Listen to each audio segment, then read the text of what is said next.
Hi friends, 27వ తారీఖు ముంబైలో జరిగినటువంటి ఘటన మీ అందరికీ తెలుసు. మీరు ఇప్పటికే వినుంటారు. ఒక వ్యక్తి ఇమ్యూనిటీ క్యాప్సిల్స్ అని ఎనర్జీని పెంచుతాయని చెప్పి కొన్ని క్యాప్సిల్స్ రోడ్డు మీద పంచాడు. మొహరం జరుగుతుంది. ఆ దగ్గరలో ఉన్నటువంటి ఒక శ్మశాన వాటిక, మహారాష్ట్ర ముంబైలో జరిగింది ఈ ఘటన. ఆ దగ్గరలో ఉన్నటువంటి శ్మశాన వాటిక దగ్గరికి వెళ్ళి ఫయాజ్ అనే అతను అందరికీ క్యాప్సిల్స్ ఇస్తూ ఉన్నాడు. ఈ క్యాప్సిల్స్ ఇస్తున్న సందర్భంలో కొంతమంది ఆ క్యాప్సిల్స్ మింగి అస్వస్థతకు గురయ్యి హాస్పిటల్లో జాయిన్ అయ్యారు. అసలు ఈ క్యాప్సూల్స్ ఏంటి, ఈ పంచినవాడు ఎవడు అనేది మనం ఈ వీడియోలో మాట్లాడుకుందాం. దయచేసి కొత్త వాళ్ళు ఎవరైనా మన ఛానల్ చూస్తుంటే ఇప్పుడే సబ్స్క్రైబ్ చేసుకోండి. వీడియో చూస్తున్న ప్రతి ఒక్కరూ ఇప్పుడే లైక్ చేయండి. చివరి వరకు వీడియో చూసిన తర్వాత లైక్ చేద్దామని అనుకుంటే చివరిలో మీరు మర్చిపోయి వెళ్ళిపోతారు. ప్లీజ్ దయచేసి ఇప్పుడే లైక్ చేయండి. అలా మీరు లైక్ చేయడం వల్ల మన వీడియో కొంతమందికి రీచ్ అవుతుంది. Thank you.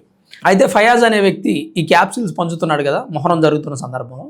ఈ క్యాప్సూల్స్ ఇతను ఎందుకు పంచుతున్నాడు, ఆ క్యాప్సూల్స్ ఏముంది అంటే జింక్ ఫాస్ఫేట్ ఆ క్యాప్సూల్స్లో ఉంది. అదేంటి ట్యాబ్లెట్లో జింక్ ఫాస్ఫేట్ ఉండటం ఏంటనే చాలామందికి మైండ్ దొబ్బేసింది. చాలామంది అబ్బో ఇదేదో చాలా ఉగ్ర కుట్రలాగే ఉంది అని అనుకున్నారు. నిజమే, ఇది ఉగ్ర కుట్రే. ఎందుకంటే ఈ ఫయాజ్ అనేవాడు 2025లో ఇరాన్ ఇరాక్లో కూడా పర్యటించాడట. ఏ ఉగ్ర కుట్ర లేకపోతే ఎందుకు ఇరాన్ ఇరాక్లో పర్యటిస్తాడు? పైగా వాడే స్వయంగా పోలీస్ కస్టడీలో ఉన్నప్పుడు విచారణలో ఒప్పుకున్నాడు.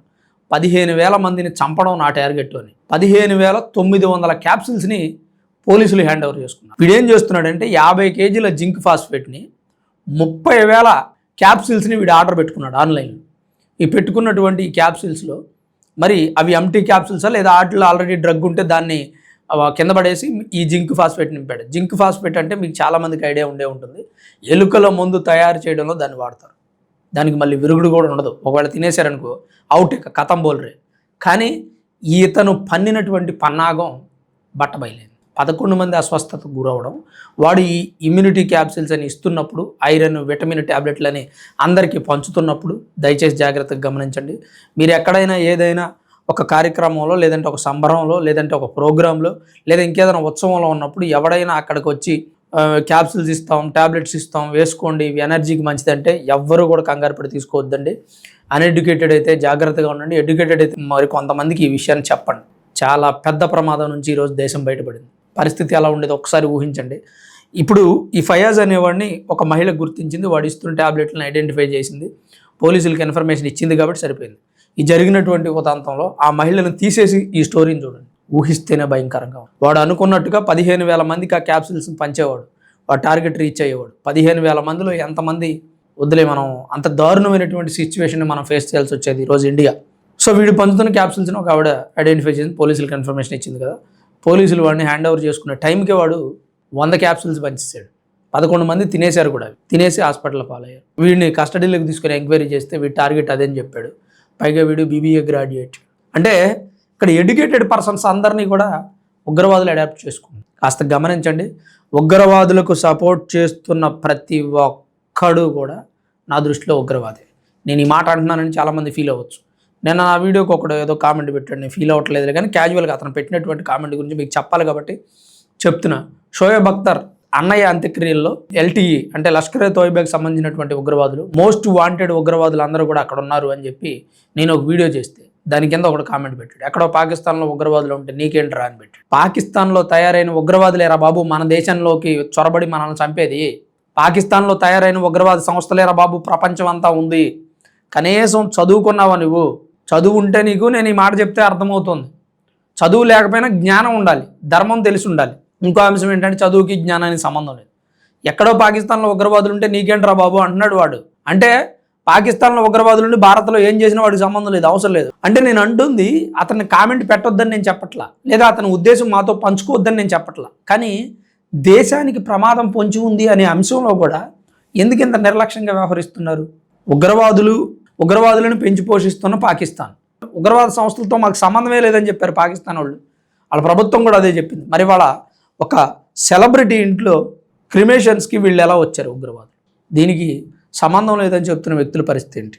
భారత్లో ఉండి ఉగ్రవాదులు సపోర్ట్ చేస్తున్న సోకాల్డ్ పీపుల్ పరిస్థితి ఏంటి? సో ఇక్కడ గమనించాల్సిన అవసరం ఏంటంటే భారతదేశానికి ప్రమాదం ఉంది అని చెప్పిన ప్రతిసారి మన దేశంలో ఉన్న కొంతమంది అవహేళన చేస్తున్నారు.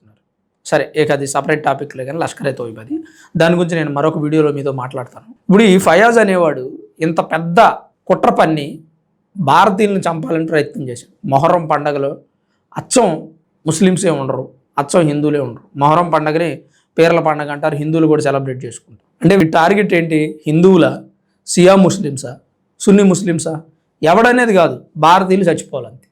భారతీయుల్ని టార్గెట్ చేసాడు వాడు. ఇక్కడ ముస్లిమ్సా, క్రిస్టియన్సా, హిందువులు అని కాదు. మనం గమనించాల్సిన అంశం ఏంటంటే, మనం ఉగ్రవాదిని వ్యతిరేకిస్తున్నాం అంటే ముస్లిం, క్రిస్టియన్, హిందూ అందరు కలిసి వ్యతిరేకించం.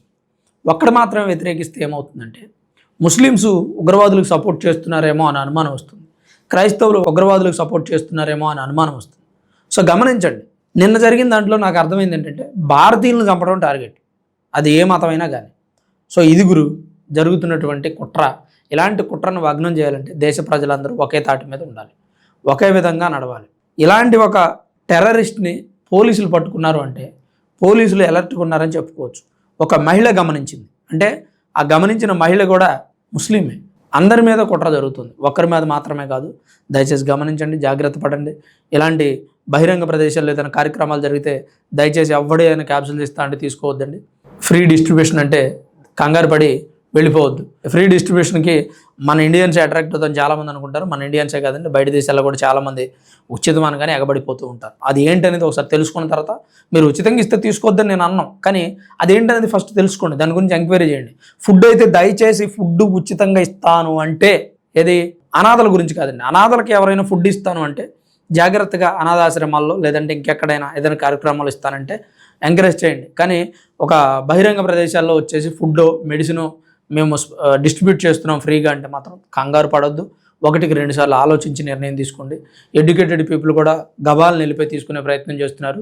మీరు ఎడ్యుకేటెడ్ అయితే నలుగురిని ఎడ్యుకేట్ చేయండి, అంతేగాని మీరే వెళ్ళిపోయి గుడ్డిగా తీసుకోవద్దని చెప్పడమే నా ఉద్దేశం.